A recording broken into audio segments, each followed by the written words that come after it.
The stakes are high for Napoleon. He needs to conquer this country to show supremacy in Europe.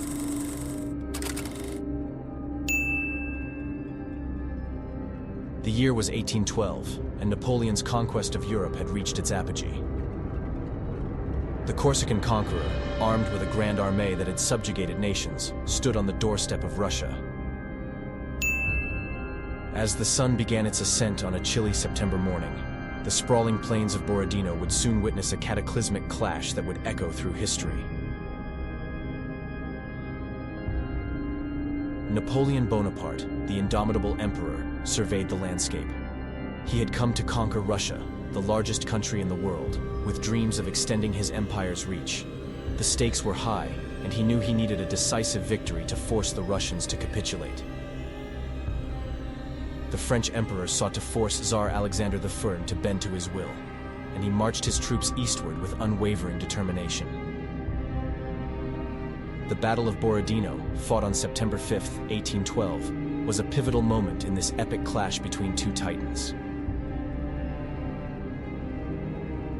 The battlefield was near the small village of Borodino, about 70 miles west of Moscow. Napoleon's Grande Armée, numbering around 130,000 soldiers, faced off against the Russian Imperial Army, led by General Mikhail Kutuzov, with roughly 120,000 troops. Napoleon, the master tactician, had never faced a more stubborn adversary than the Russian winter.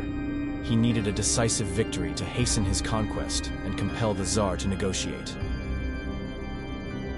The scene was set for a clash that would become one of history's bloodiest battles.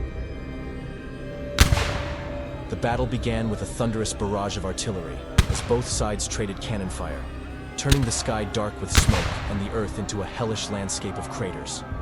The French launched several devastating attacks on the Russian lines, but the Russian soldiers, defending their homeland with unwavering determination, held their ground.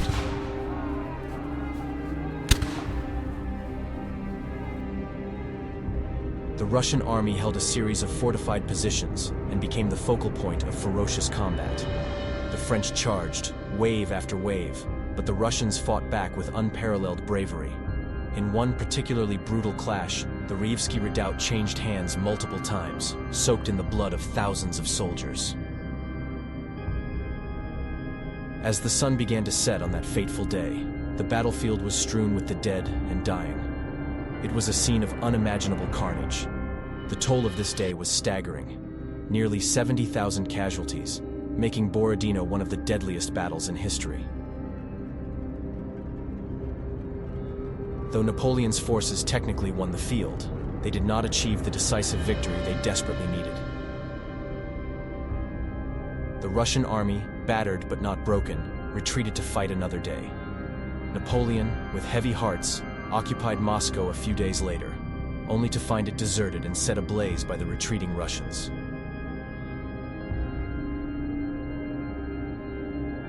The Grande Armée was now stranded in a hostile, desolate land, facing the brutal Russian winter without adequate supplies or shelter. The Battle of Borodino, with its high stakes and brutal combat, set the stage for Napoleon's disastrous retreat from Russia, which would ultimately lead to the unraveling of his empire.